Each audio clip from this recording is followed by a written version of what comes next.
Nothing you gonna be able to do about it come fight And night. I know Turkey's in your corner, I promise you. but look, it's gonna be very difficult. He's gonna be so mad that day. Believe me. I see you. I see you. You see I'm I different. see you. How many fighters have ever been called the best pound-for-pound fighter in the world? These are two of them, and they're gonna fight. Canelo versus Crawford, a true super fight that only comes along once in a lifetime. What's up, danger? Erislandy Lara knows the truth. He is the man who left the ring after facing Canelo Alvarez with a loss recorded. Yet many saw his performance as a win. While boxing history marks it as a defeat, those who watched their 2014 fight saw a strategy unfold right before their eyes.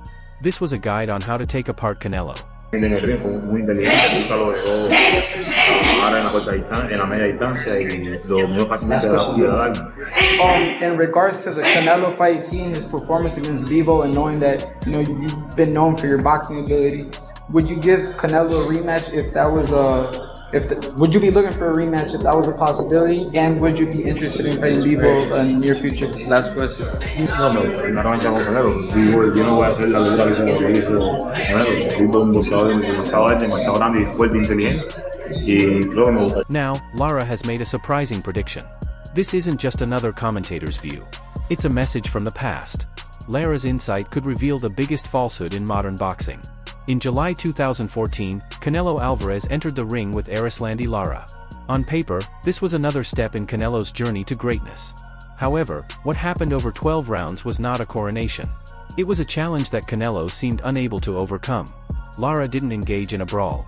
He didn't play to Canelo's strengths. Instead, he showcased a brilliant defensive style, demonstrating the Cuban skill of stick and move. He moved in and out, landing clean shots before disappearing from range. Canelo's frustration was clear. He swung at air, struck arms, and for long parts of the fight, he appeared completely lost. When the final bell sounded, many in the boxing world thought they had seen an upset. Lara had landed more total punches. He set the pace and style of the fight, but when the scorecards were announced, Canelo was declared the winner by split decision, a result that stirred controversy. One judge scored the fight 117 to 111 for Canelo, a score that drew immediate criticism. Many claimed Lara was robbed, a victim of the star advantage that often protects the sport's biggest names. The fight was officially a win for Canelo, but it raised questions about his ability to face truly elite boxers. Fast forward to today and that controversial night in 2014 feels more relevant than ever. With the upcoming mega fight between Canelo and pound-for-pound champion Terence Crawford, Erislandy Lara has stepped into the spotlight with more than just an opinion. He has offered a clear strategy for how Crawford can succeed where he himself was denied. Que se acaba de anunciar una grande pelea que tú peleaste con él hace unos cuantos años. Canelo. Canelo va a pelear con Crawford. Crawford se va a mover dos divisiones. Va a pelear con Canelo aquí en el Legion Stadium. Y tú que has peleado con Canelo, ¿qué crees que va a pasar con esa pelea? Bueno, ahora mismo Canelo es un boxeador fuerte. Crawford es un boxeador que está haciendo dos divisiones. Hay que ver primero cómo se siente los 6 primeros rounds y después veremos el resultado, pero creo que es una pelea muy interesante para los 50-50. ¿Qué es algo que tú te recuerdas de la pelea que Canelo y que te ayudó a seguir al nivel que tú estás? Porque peleaste con Canelo casi que 8 o 10 años y los dos son campeones ahorita 12 todavía. Años, hace 12 años. En 2014. ¿Qué yo aprendí de esa pelea? Bueno, todavía estoy activo, gracias a Dios, no fui lastimado, no cogí golpe en esa pelea. Yo pienso que si Crawford no se deja lastimar y que no coge mucho golpe de Canelo al cuerpo y en los hombros. Lara's prediction is not just a guess. It serves as a warning from someone who understands Canelo's weaknesses better than anyone else. He calls it a 50-50 fight, but his advice to Crawford lays out a distinct path to victory. As long as Crawford uses his legs and doesn't let Canelo hit him in the arms, he has a very good chance of winning. Lara stated he emphasized the need for movement, staying outside, and surviving the initial onslaught. This game plan feels hauntingly familiar. It mirrors the strategy Lara used, which left Canelo swinging at air. Lara's recent prediction gained more weight when Dimitri Bivol faced Canelo in 2022. Bivol, a talented light heavyweight, executed the same tactics that Lara had used. He relied on his jab, managed the distance, and avoided being a stationary target for Canelo's power shots. The outcome was a decisive, unanimous decision win for Bivol, a surprising upset that shattered Canelo's aura of invincibility. It also served as a stunning confirmation of the vulnerability that Lara had highlighted years earlier. The Bivol fight demonstrated that Lara's strategy was not a fluke. It was a legitimate formula. It exposed a critical flaw in Canelo's game, his difficulties against elite boxers who can control the range and avoid brawls. The Bivol loss wasn't just a defeat. It validated Erislandy Lara's controversial legacy, transforming his prediction for the Crawford fight from a bold statement into a realistically troubling scenario. Right. Yeah. Now, Canelo is the bigger guy, right? But he ain't the bigger guy. That's what they say. They say he's wider, he's got more mass. How are you feeling about Bud going in there taking on Canelo's power? Hey, shit. I don't give a fuck about that power. Well, how you beat power? Speed. You said what? Speed. And what else? IQ. Timing. That's why you're the coach and I'm not. I mean, you make some good, you got some good answers, but that power ain't gonna be able to sustain throughout the fight. Watch. And he usually slows down between 6 and 7. You slow down. That's what Terence Crawford is moving up 2 weight classes to take on the larger and stronger Canelo. This is a classic dilemma that has defined some of the greatest fights in history. On one side, we have Canelo's proven power at super middleweight, a potent force that can end a fight with one punch. He reigns over the division and is dangerous at 168 pounds.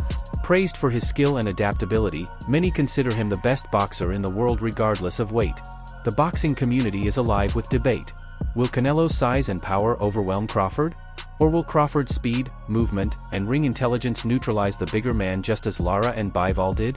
Adding another layer of intrigue to this match are the rumors surrounding Canelo Alvarez since his loss to Bivol. Some insiders and fans have argued that he hasn't looked the same in his recent fights. They refer to performances that, even if victorious, lack the explosive dominance of earlier bouts. Questions are rising. Is Canelo still in his prime, or are the years of tough fights catching up to him? Has the Bivol loss created a psychological crack in his armor?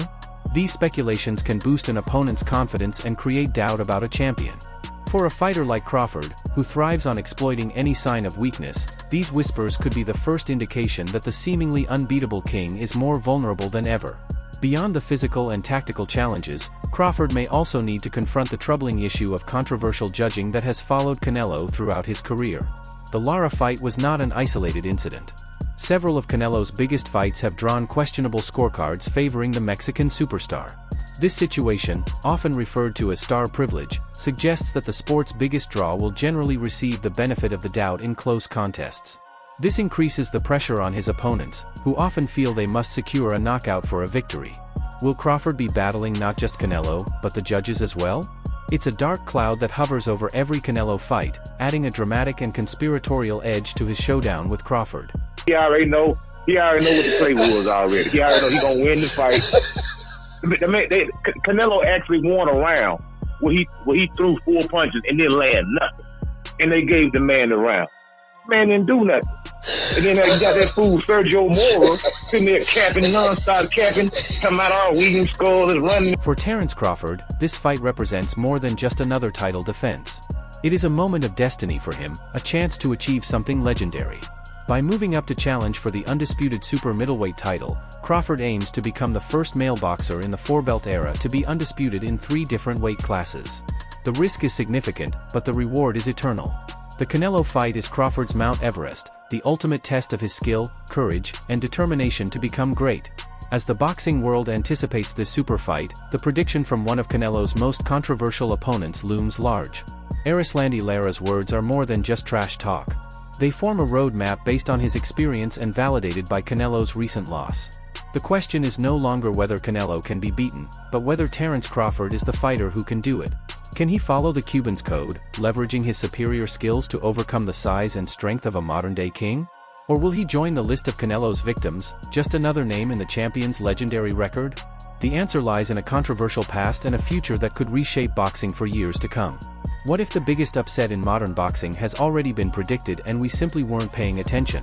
So, that's all from today's video. If you enjoyed it, remember to leave a like, subscribe, and ring that bell icon so you never miss our upcoming videos. And don't forget to share your thoughts in the comments section.